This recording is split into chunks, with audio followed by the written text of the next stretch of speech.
Today we are here in Brooklyn to catch up with a musician who made his way here to Brooklyn from Cleveland by way of Cincinnati and San Francisco. And he's a guy who, for my money, is one of the more interesting musical characters to have come along in the last 6 months. His name is Joe Williams. He fronts a musical outfit. I'm not sure I want to call him a band, but they're called White Williams. And if you haven't heard Smoke, which is their debut record, you definitely should check it out.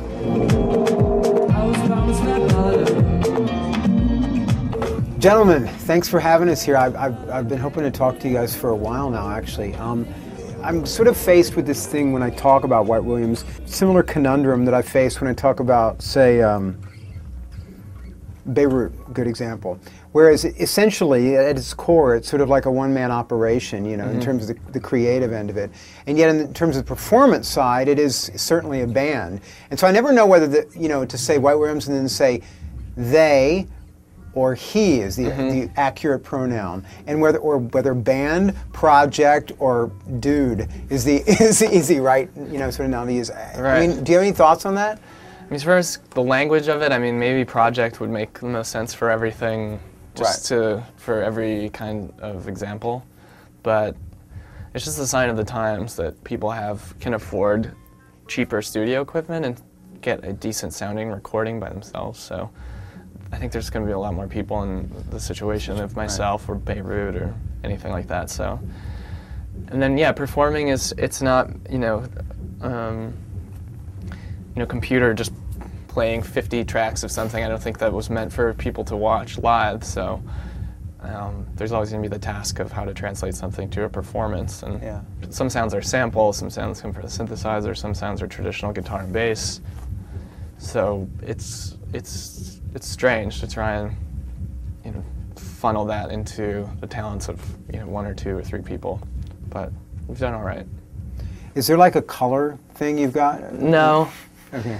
No. I don't think so. It's just the name is just. I wanted to try and pick a name that didn't sound like a band or a person, and I like the alliteration. That's about it. The White Williams. And there's a Joe Williams, a singer. There is. Yeah, he's like a blues or jazz musician. So I didn't want to conflict with that, and I also didn't want to use my name because I felt like maybe the public would think too much about that and think that this was some sort of representation of my personality or something. We would play these shows in Cleveland. This is back when no one knew who we were. We were just starting.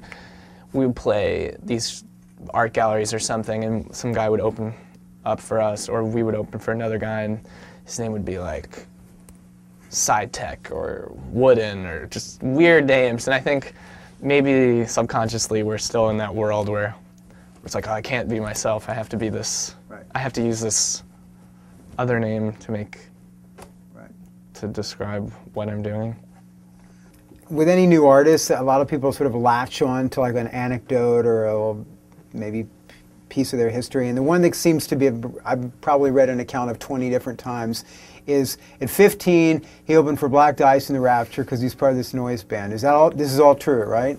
Yeah, my first show ever was with the Rapture. I was one of their first tours. I think it was in 2000. What was the band you were with then?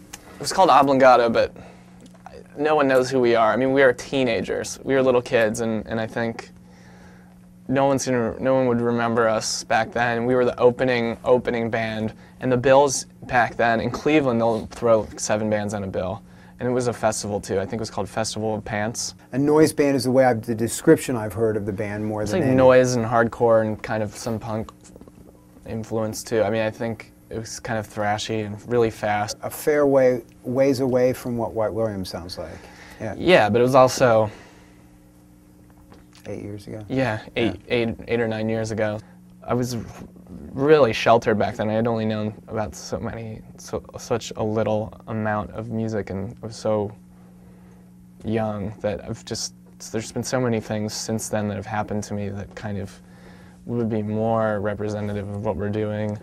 And how did you sort of gravitate toward more electronic and more kind of, I guess, pop-oriented stuff? My first experimenting with music and software was me trying to recreate what I wanted to do with that band on the computer, and I just failed miserably.